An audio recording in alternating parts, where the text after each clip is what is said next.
आज का हमारा टॉपिक है शॉर्ट रन इक्विलिब्रियम आउटपुट। देखो बेटा, ये क्या कंसेप्ट है, पहले समझिए कि शॉर्ट रन होता क्या है, इक्विलिब्रियम क्या होता है।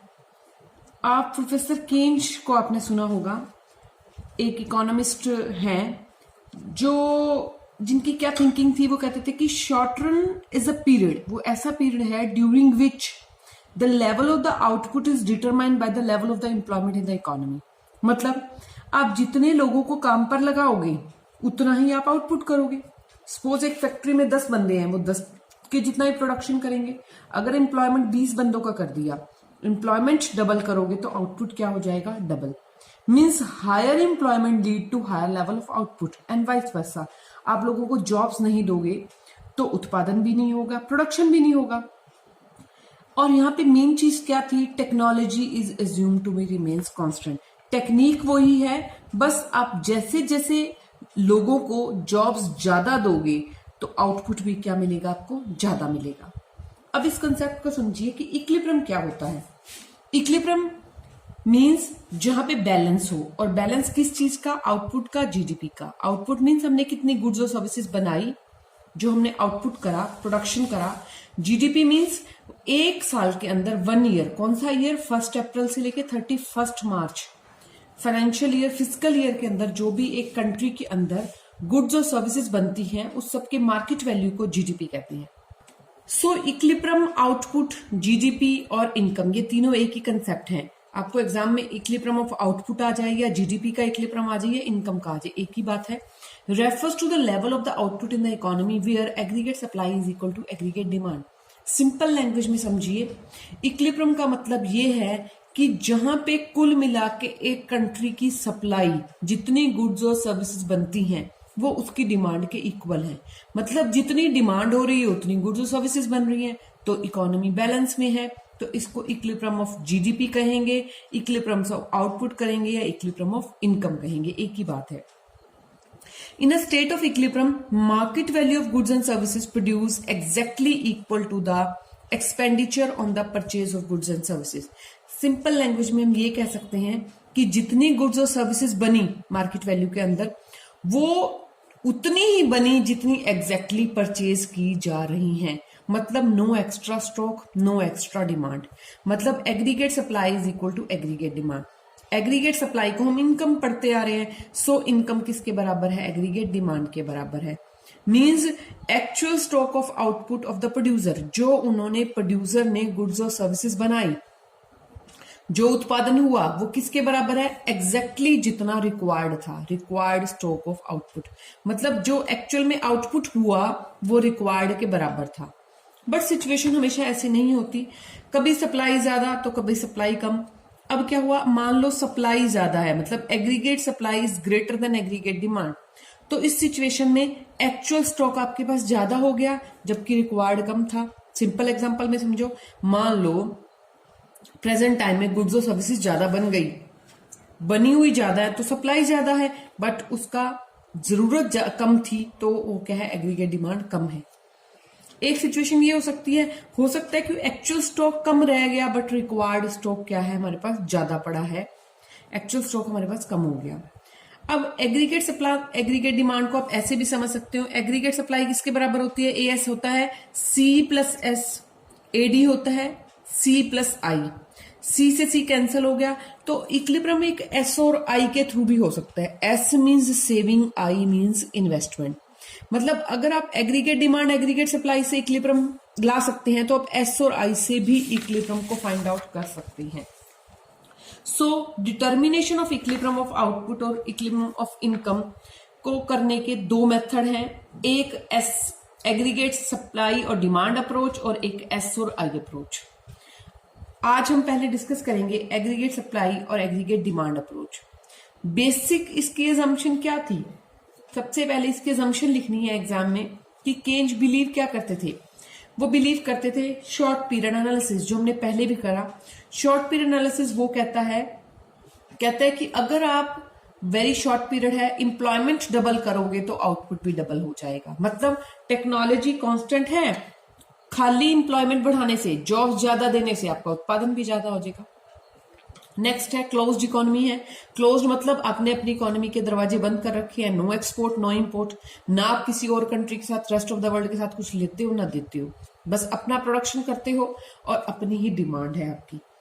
एग्रीगेट सप्लाई परफेक्टली इलास्टिक है, ये शो करता है कि देयर इज एक्सेस कैपेसिटी, मतलब आपके पास कैपेसिटी आइडल स्टॉक पड़ा है एम्प्लॉयमेंट का, रिसोर्सेज फालतू हैं, तभी आप सप्लाई को बढ़ा सकते हो। इलास्टिक मींस जब आप सप्लाई को बढ़ा सकते हो। तो यहाँ पे 3 बेसिक असम्पशन है और एक हमने बार बार फिर देखेंगे कि प्राइस लेवल रिमेन्स कांस्टेंट, कि प्राइस लेवल का इफेक्ट यहाँ पे नहीं है, केवल एक ही इफेक्ट है कि एम्प्लॉयमेंट डबल करोगे तो आउटपुट भी डबल हो जाएगा, एम्प्लॉयमेंट 3 फोल्ड करोगे तो आउटपुट भी 3 फोल्ड हो जाएगा। मीन्स जैसे जैसे एम्प्लॉयमेंट बढ़ेगा आउटपुट भी बढ़ेगा। नेक्स्ट है केश ने क्या कंसीडर करा, aggregate supply as only a passive determinant of the equilibrium of GDP. It trends, मतलब पैसिव और एक्टिव 2 कंसेप्ट होते हैं बेटा। एक्टिव मीन्स जो पार्टिसिपेट करे, तो यहाँ पे पार्टिसिपेट एग्रीगेट सप्लाई नहीं कर रहा बल्कि एग्रीगेट डिमांड कर रहा है। Higher the level of aggregate demand, जितनी देश के अंदर कुल मिला के डिमांड ज्यादा होगी तो उतना ही उत्पादन भी, आउटपुट भी ज्यादा होगा। अब आप खुद समझिए, किसी कंट्री में किसी वजह से डिमांड नहीं हो रही, कोई कुछ भी नहीं परचेज कर रहा, जब डिमांड नहीं होगी तो उत्पादन, प्रोडक्शन होगा नहीं, प्रोडक्शन भी होना बंद हो जाएगा। तो इसको हम अच्छे से इसका बिहेवियर समझेंगे, फिर हमें एक क्लैरिटी आएगी। इसका बिहेवियर देखिए बेटा कि कैसे काम करता है ये इक्विलिब्रियम ऑफ जीडीपी। इसको समझने के लिए इनकम गिवन है एग्रीगेट सप्लाई की, क्या इनकम है 0, 20 करोड़, 40 करोड़, 60, 80, 100, 120। एक कंट्री की सप्लाई बढ़ रही है मतलब इनकम बढ़ रही है, तो उसकी डिमांड पे क्या इफेक्ट पड़ेगा। डिमांड हमने पहले भी करा, 2 कंसेप्ट को मिला के बनती है C प्लस I के। 0 लेवल इनकम पर भी 20 करोड़ का कंजम्पशन है जिसको ऑटोनोमस कंजम्पशन कहते हैं। I इसमें सेम है 10 करोड़। ये चेंज क्यों नहीं हो रहा, क्यों, ये ऑटोनोमस है, ये वो वाला कंजम्पशन है जो इनकम के लेवल से इफेक्ट नहीं होता। अब देखिए 20 हमारा कंजम्पशन है, 20 प्लस 10 इन्वेस्टमेंट है, ये 30 एग्रीगेट डिमांड होगी, 30 प्लस 10 40 हो गई। हम इसको ऐड करते जाएंगे तो हमारी एग्रीगेट डिमांड निकल आएगी। एक पॉइंट ऐसा है जहां पे हमारी एग्रीगेट डिमांड एग्रीगेट सप्लाई बराबर है, वो 60 इक्विलिब्रियम पॉइंट है। इससे ऊपर वाले पॉइंट में हमारी इनकम ज्यादा है बट डिमांड कम है, इसके नीचे वाले पॉइंट में हमारी इनकम क्या है, ज्यादा है बट डिमांड कम है। मतलब 2 सिचुएशन है, एक बार में आपकी एग्रीगेट डिमांड ज्यादा है, एक बार में आपकी एग्रीगेट डिमांड कम है। अब आप समझेंगे कि एग्रीगेट डिमांड किस चीज का कॉम्बिनेशन है, C और I का कॉम्बिनेशन है, और C फंक्शन किसको मिला के बनता है, हमने पहले भी डिस्कस करा, C bar plus BY। C वो मिनिमम लेवल ऑफ कंजम्पशन है, B यहाँ पे क्या है, जब C फंक्शन होता है तो MPC होता है। MPC पता है हमें, change in C upon change in Y, जो लेवल ऑफ इनकम से डिटरमिन होता है।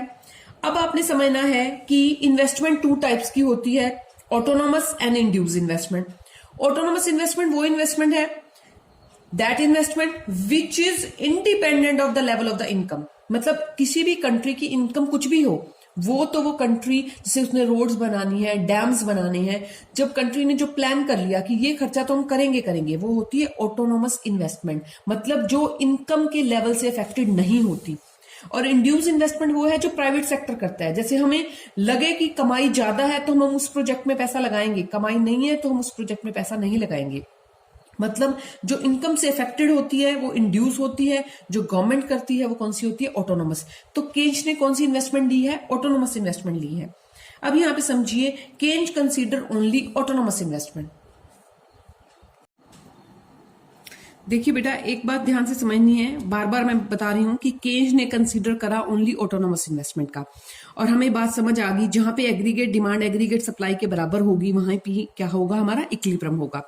अब एग्रीगेट डिमांड एग्रीगेट सप्लाई मतलब इनकम के बराबर है, तो हम इसको कैसे समझ सकते हैं, एक डायग्राम से इसको बिल्कुल क्लियर किया जा सकता है। यहां से समझने वाली बात है, it is that level of the planned output which consider coincidence with the planned expenditure. मतलब यहाँ पे इक्विलिब्रियम वहां पर होगा, उस पॉइंट पर होगा जहां पे हमारा प्लान्ड आउटपुट, मतलब जितना हमने उत्पादन करने का, आउटपुट करने का सोचा है, वही हमारा प्लान्ड एक्सपेंडिचर है, उतना ही हम एक्सपेंडिचर कर रहे हैं। अब हमारे एक्स एक्सिस शो कर रहे हैं इनकम को, जीडीपी को, एम्प्लॉयमेंट को। वाई एक्सिस क्या शो कर रहे हैं, एक्सपेंडिचर को, मतलब एग्रीगेट डिमांड को, मतलब सी प्लस आई। और हमने करा है ये 10-10 जो है ये हमारा आई है, ऑटोनोमस इन्वेस्टमेंट है, मतलब इनकम चाहे 0 करोड़ है, 10 है, कुछ भी इनकम है, हमारा आई सेम का सेम रहेगा, जो इफेक्टेड नहीं हो रहा। सी लेवल हमारा बढ़ रहा है क्योंकि इनकम बढ़ने से कंजम्पशन हमेशा बढ़ता है। सी में मैं आई को ऐड कर दूं तो लाइन ऊपर जाएगी, सी और आई मिलके क्या बन जाएंगे, एग्रीगेट डिमांड बन जाएंगे। और जो 0 लेवल से स्टार्ट होकर 45 के एंगल पर लाइन जाती है, जिसको हम इनकम भी कहते हैं, जिसको हम एग्रीगेट सप्लाई भी कहते हैं। देखिए बेटा, ये एग्रीगेट सप्लाई है, ये वाली लाइन एग्रीगेट डिमांड है, ई पॉइंट पे ये मीट कर रहे हैं, मतलब ये इतना 60 करोड़ की ही लोग डिमांड करते हैं, 60 करोड़ का ही हम प्रोडक्शन करते हैं। जहां पे डिमांड और सप्लाई मिल गया, वो कौन सा पॉइंट आ गया, इक्विलिब्रियम पॉइंट आ गया। यही इक्विलिब्रियम का पॉइंट है। बट इसकी एक्सप्लेनेशन आप कैसे करेंगे, इसमें आपने लिखना है कि S function shows S line starting from 10 point से स्टार्ट कर रहा है, जो वाई एक्सिस पे है, और ये 10 ही रिमेन्स रहेगा इनकम लेवल पर। सी फंक्शन कहां से स्टार्ट हो रहा है, 20 से स्टार्ट हो रहा है, 20 ऑटोनोमस है, इनकम क्या हमारी 0 है, और यहाँ पे एमपीएस क्या है, 0.5 है, और सी फंक्शन क्या जा रहा है, अपवर्ड स्लोपिंग है, और एग्रीगेट डिमांड अपवर्ड जा रहा है, वो किसको मिला के बन रहा है, सी और आई को मिला के बन रहा है, मतलब 20 + 10 स्टार्टिंग पॉइंट। 45 डिग्री के एंगल पे कौन सी लाइन जा रही है हमारी, वो लाइन ऑफ रेफरेंस होती है, और ई पॉइंट क्या हमारा, इक्विलिब्रियम पॉइंट है। ओके बेटा, इसको प्रैक्टिस करना।